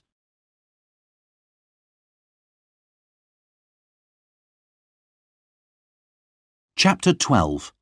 Love and Revenge. London, of course, was where Lorna was, but it was 5 weeks before I saw her. Because I was a kind of prisoner, I was not allowed to move freely around the city, and I had to report every day to the judge's rooms. However, I came before Judge Jeffreys at last. He remembered me, believed my story, and gave me papers which said I was a free man and an honest servant of the king. I was now free to go and see Lorna, but to tell the truth, I was a little afraid. It had been a year since she left Exmoor, a year without one word or letter from her. Did she remember the old days in our farmhouse? Did she still love her poor, simple farmer, a man without great riches or a famous family name? It was true that the Ridds had held their own land on Exmoor for hundreds of years, but Lorna came from a family that had Scottish kings in its history. Everybody in London knew Lady Lorna Dougal. They spoke of her great beauty, and told me how rich she was, and that the Queen was very friendly with her. But if Lorna still loved me, then neither riches nor a proud family would keep me away from her. So, with fear and hope in my heart, I went to Earl Brandier's house. It was a very grand place. I was taken upstairs to a little sitting room and told to wait. Then, suddenly, the door opened, and Lorna was standing before me in a simple white dress, with her long black hair falling down her back. She was more beautiful than ever. She came towards me, holding out her hand. Gently, I took her hand in mine, then bent and kissed it. "Is that all?" she whispered. I saw the shine of tears in her eyes, and in another second she was crying in my arms. "Darling Lorna," I cried, holding her close to me. "I love you dearly, but surely you don't care for me now." "Yes, I do, John. Yes, I do.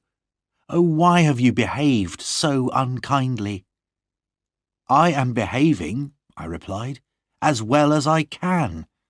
No other man in the world could hold you like this without kissing you." "Then why don't you do it, John?"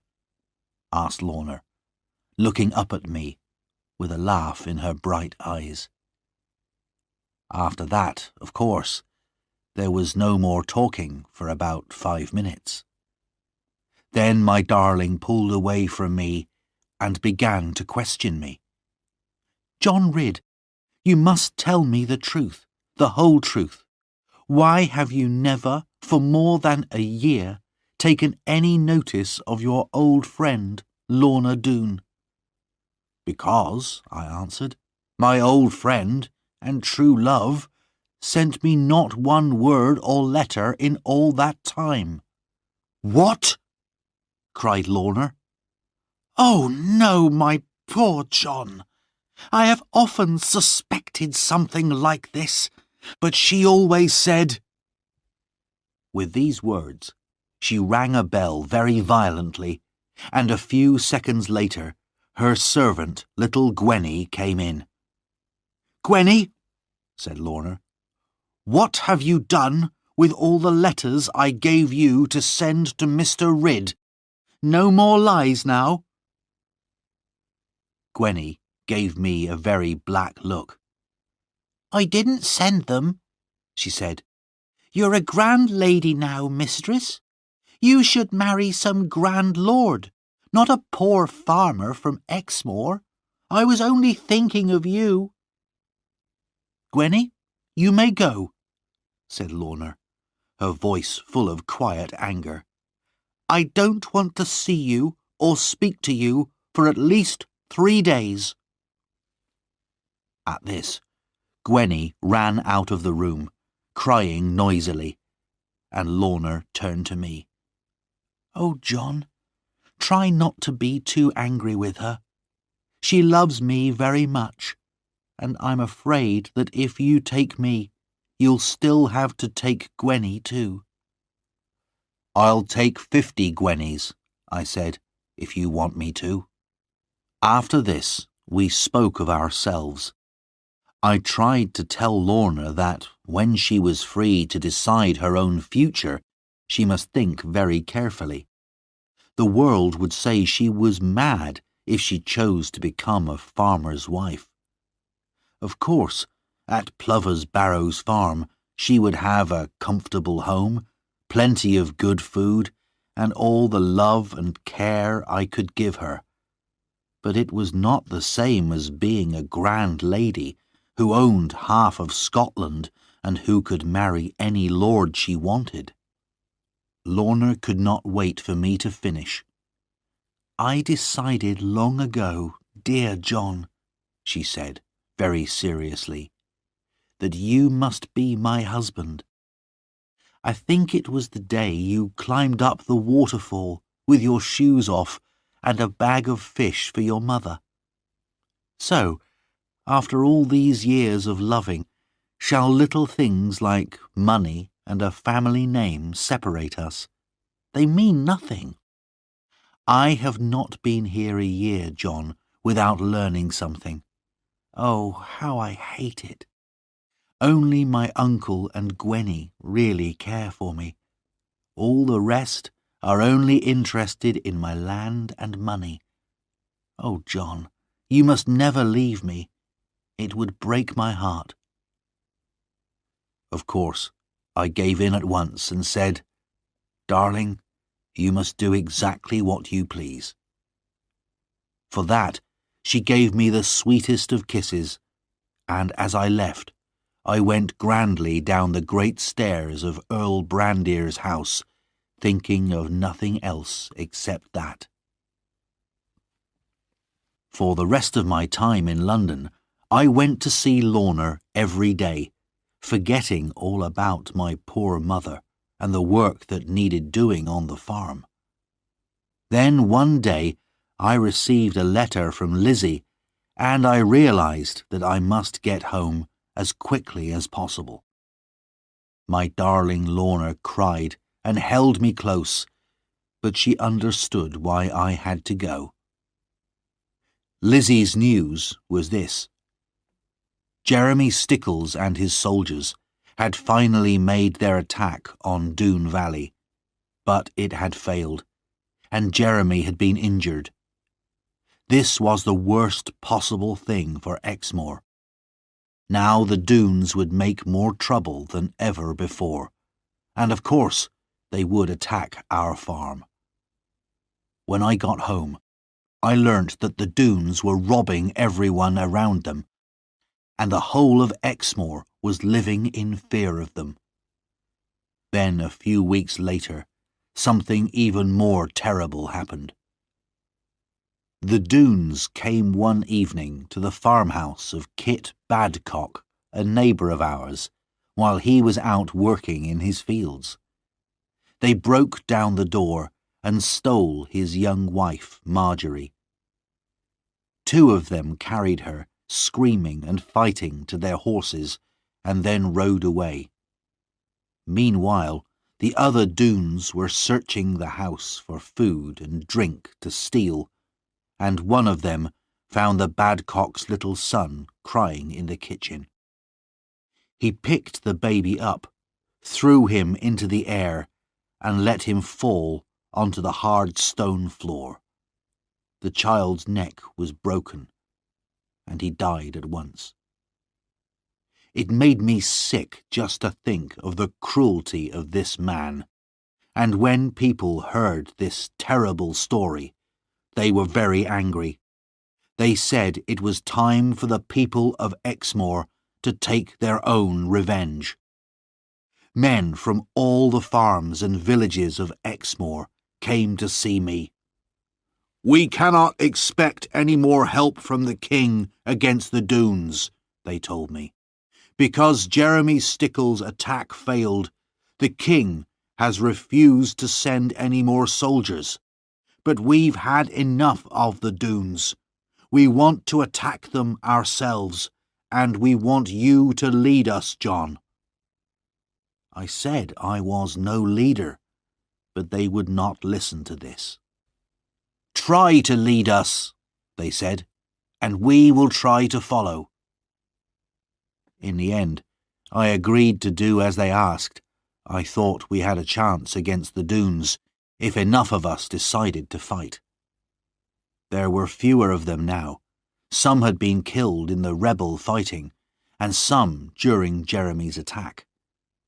We arranged to meet again and make a plan.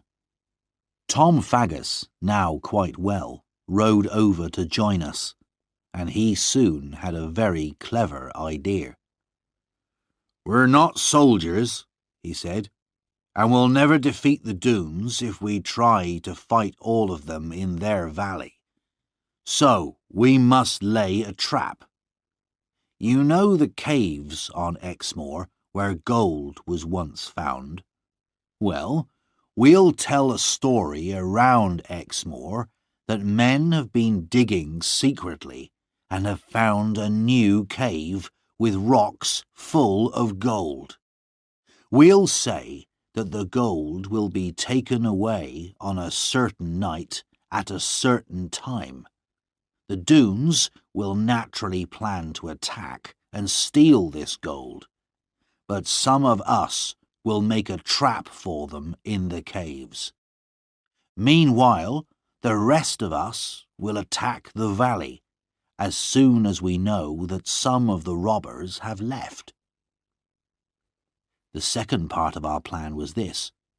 Tom would take some of our men and pretend to attack the Doone gate, while our main attack would really come from the waterfall end of the valley, the route I had discovered so long ago. The plan went well. The story about the gold was whispered in the right ears, and on the agreed night our spies watched a large group of robbers leave Doone Valley on their way to the caves. Meanwhile, as the moon rose above the hills, I was leading my 20 men to the bottom of the waterfall. John Fry, our old farm worker, was in the mountains which looked down into the valley. When he saw the fighting start at the Doone gate, he would fire his gun as a signal to us.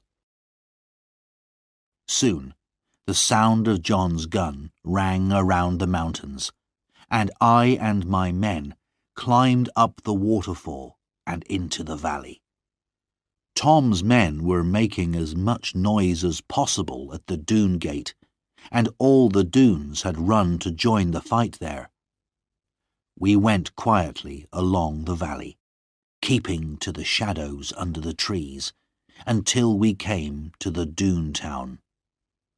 Then we got to work with our fire sticks, and before long every Doone house was on fire. We took good care, however, to burn no women or children, and we made sure that they were all out of the houses first. When they saw the flames and smoke rising from their houses, the Doone men came running back from the gate. By the time they reached us, the whole valley was burning. Houses, trees, everything, right up to the sides of the mountains. As the men came towards us, we saw that there were only 12 of them. In the bright firelight, they could not see us, but we had them right in front of our guns. There were so few of them that I thought we could take them as prisoners. But my men did not wait for a word from me. They saw the chance of revenge on the men who had burnt their homes and stolen their women for so many years. They fired, and 5 Doones fell dead. The robbers fired back wildly, but they could not see us clearly in the shadows. Soon all the guns were empty, and the battle became hand-to-hand fighting with knives and sticks. I stood to one side. The only Doone I wanted to meet was Carver. But as I started to look for him, I saw something white in the grass, moving close to the ground. I ran to see what it was and found the counsellor. I recognized him from Lorna's descriptions, and here he was, on his hands and knees, trying to escape from the fighting. The white thing I had seen was his long, white hair. When he saw me, he got to his feet. He knew at once who I was. "John Ridd," he said, "won't you be kind to an old man? Let me get away from this violence, John." "I will let you go free, sir," I said, "but on one condition. Tell me honestly which Doone killed my father."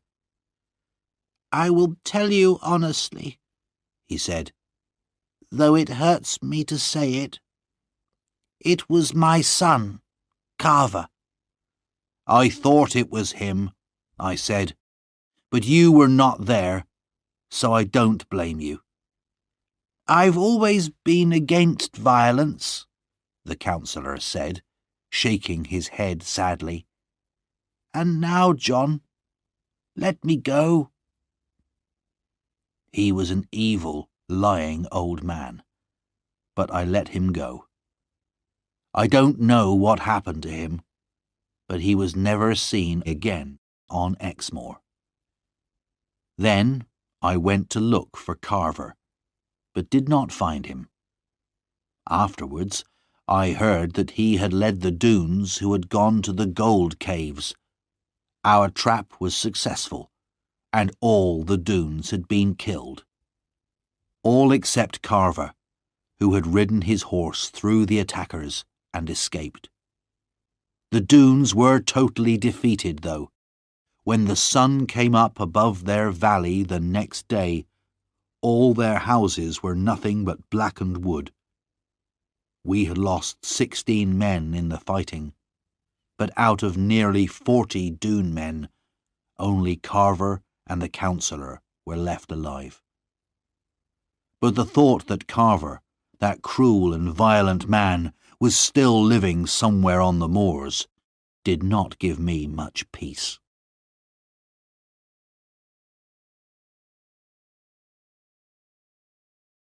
Chapter 13.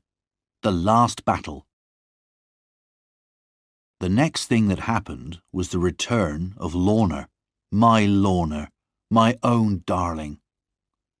She stepped out of her coach and ran into the house, as happy as a bird to get home again. All the house was full of brightness and sunshine as she ran here and there, laughing and talking. Oh, how she loved this old chair, and she must see the kitchen fire, and where was her old friend the cat? As for me, I threw my best hat over the hayricks and shouted for happiness. Lorna was now free to make her own decisions, she told us. Earl Brandir had died. She had grown to love this fine old gentleman, and was very sad at his death. But now she could do what she wanted. Even marry that good servant of the king, John Ridd. At last, the waiting and the worrying was over, and happiness was ours. But in her softest moments, when she was alone with me, Lorna could not quite hide the fear that still lay deep in her heart. I felt it too, a fear that something evil, something terrible could still happen. There was great excitement all over Exmoor when people heard of our wedding. Everyone had heard of the defeat of the Doones, and the strength of John Ridd, and the beauty of Lorna. People came from more than 30 miles around. Mother, Annie, and Lizzie arranged everything, with the help of Uncle Ben's granddaughter, Ruth, who had also come for the wedding. When the day came, and Lorna stepped up to my side in Oare Church and took my hand, I was afraid to look at her.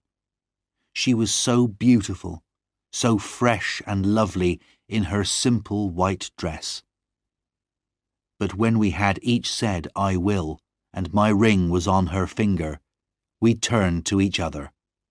Her laughing eyes were serious now, and full of so much love that my heart nearly stopped beating. Darling eyes, the loveliest, the most loving eyes. Then the sound of a shot rang through the church, and those eyes were clouded with death. Lorna fell at my feet, and her bright red blood ran over the wooden floor. I lifted her up, whispering soft words of love, but as she leant her head on my chest, her eyes closed, and she breathed her last goodbye to life. Then I laid my wife in my mother's arms and went out for my revenge. Of course, I knew who had done it. There was only one man in the world who could do a thing like this. I jumped on my horse and rode away fast. I don't remember who showed me the way. I only know that I took it, and the men fell back before me. Soon the shouts of some men told me that I was getting close, and there, ahead of me, rode a man on a great black horse, and I knew that the man was Carver Doone. His life or mine, I said to myself. Whatever God decides, but the two of us cannot live in this world one more hour together. I had no weapons, and I knew he had a gun, but I also knew, as surely as night follows day, that I would kill this man. He rode up onto the moors, and I followed. His horse was fast, but he did not know this part of Exmoor. He rode straight into a little valley from which I knew there was no escape, because at the end of it there was only a black, bottomless bog. As I rode after him, I reached up to a tree that was growing in the rocks above me and broke off a great branch. Then Carver turned a corner and saw what he was riding towards. He pulled back from the bog in fear, and, turning his horse, he fired and rode straight at me. The bullet hit me somewhere, but I took no notice. I put my horse across his path, lifted the branch above my head, and brought it down hard on his horse's head. Both horse and man crashed to the ground. Before Carver could move, I jumped down. He got up with a black look on his face and started to speak. For an answer, I hit him on the side of the face. I would not dirty my mouth by speaking to this man now. Then he ran at me and put his hands around my neck. I had never met strength like this, and felt my neck would break. But I took hold of his arm and almost pulled it from his shoulder. Then I took him by the neck, as he had done to me. His eyes burned with anger, and he threw himself against me. But God gave me great strength that day. In 2 minutes, he was lying on the ground, half dead. "I will not hurt you any more," I said when I could breathe again. "Carver Doone, you are beaten. Go on your way. Thank God you are alive, and never come near me again." But it was too late. The black bog had him by the feet. As he lay like a mad dog in front of me, the ground itself began to pull him in. In our murderous battle, we had not noticed where we were going. I only just managed to jump with my last strength from the terrible blackness, but I could do nothing for Carver. While his mad eyes stared and his arms waved wildly above his head, the black bog pulled him down, and he disappeared from sight. I don't know how I got home. I had lost a lot of blood. By the time I got to the farm, I was riding in a dream. John Fry took my horse away, and Mother led me indoors. "I have killed him," I said, "as he killed Lorna. Now let me see my wife. She belongs to me, though she is dead." "You cannot see her now, John," said Ruth, coming forward. "Annie is with her now." "What does that matter? Let me see my dead one, and then die." All the women moved away from me, crying. Only Ruth stood by me and put her little hand in mine. "John, she is not your dead one. She may still be your living one and your wife. But you must not see her now. The sight of you like this will certainly kill her."